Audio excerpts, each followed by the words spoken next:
Armeyskiy rang o'ziga tortmasdan qo'ymaydi. Jeep Wrangler Rubicon. Assalomu alaykum rahmatullohi va barakatuh. Qadrdonlar 3.6 motorida yangicha rangda sotuvga yetib keldi.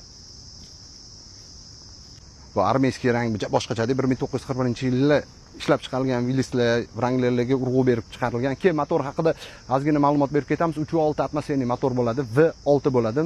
Newtonmetr 353 ta, ot kuchi 285 ta bo'ladi. 0 dan 100 ga qo'zg'alishi 8,5 sekund. Benzin rasxodi shahar ichida 13-14 litr atrofida. Hop, keyin ballonni ham ko'rsatib o'tib ketaylik. Bifi Goodrich, bu amerikanskiy brend bo'ladi. Yo'l tanlamas ballonlardan biri. Eng yoqadigan joyi razmeri 35, mana bu bidlok, abadokli diski bo'ladi 17.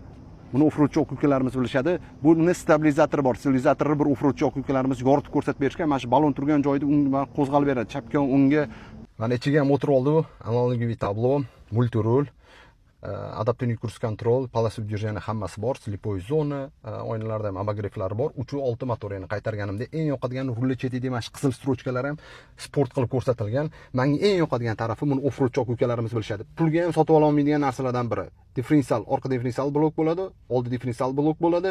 Eng kerakli narsalardan biri offroad uchun. Bu yo'l tanlamasida bemalol ishlatiladigan narsa. Asqotadi har doim. Avtomobilimiz to'rga to'r, rullarda ham abagreif bor, sidenlarda ham abagreif bor.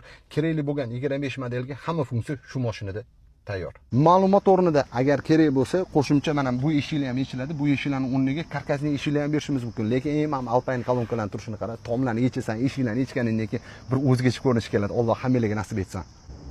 35 ballonni kattaligini qarang, zapaskani uning turishini. Qadrdonlar orqa yukxonada Alpine subwoofer, akustika Alpine bo'ladi.